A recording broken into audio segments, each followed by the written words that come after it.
இன்னைக்கு விஜய் பேசினதை பார்த்து இன்னைக்குன்னு இல்லை, இதுக்கு முன்னாடியில இருந்து எவ்வளோ குழந்தைகள் மனசுக்குள்ள போய் வார்த்தையா வெளியே வரல, உணர்வா வெளியே வந்துட்டு இருக்காரு அந்த மனுஷன். அந்த மனுஷன் இன்னைக்கு பேசினதை ஒருத்தன் கேவலமா பேசுறான். அவரு ஒரு கோயில்ல போய், ஒரு சர்ச்சில் போய் கடவுளை வணங்கின ஒரு முறைய கேவலமான வார்த்தையில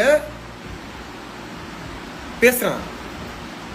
அதாவது எத்தனை மக்கள் ஒரு கடவுள் முன்னாடி மண்டிட்டு போற ஒரு முறைய நீ அவரை வச்சு கேவலமா பேசுறீனா, நீ எந்த அளவுக்கு ஒரு கேவலமான ஜென்மமா இருப்ப அப்படின்றத யோசிப்பார். அதாவது குழந்தைங்கள்ட்ட போய் ஒரு விஷயத்த சொல்லி புரிய வச்சு அவங்க கிட்ட இருந்து ஒரு வார்த்தையை வெளிவைக்க கொண்டு வரணும்னா ரொம்ப கஷ்டமான ஒரு விஷயம். ஆனா இந்த மனுஷன் என்ன செயல் செஞ்சாருன்னு தெரியல. மொத்த தமிழ்நாட்டு குழந்தைகள் கண் வழியா போய் மனசுக்குள்ள போய் உணர்வாக வெளியே வார்த்தையா வெளியே வர்றாரா.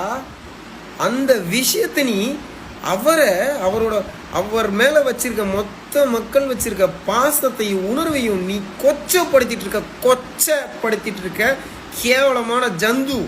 அதாவது இந்த மனிதனோட திட கழிவு இருக்குல்ல, அதுல ஒரு புழுக்கள் உருவம், அந்த மாதிரி மோசம், அதாவது அந்த புழுக்களை விட மோசமான நாத்தம் முடிச்ச சாக்கடை பொறுக்கி ஜந்து நீ எல்லாம் சீக்கிரம் பினாயில் ஊற்றியும் ஆசிட் ஊற்றியும் சீக்கிரம் அழிக்கப்படுவாய்.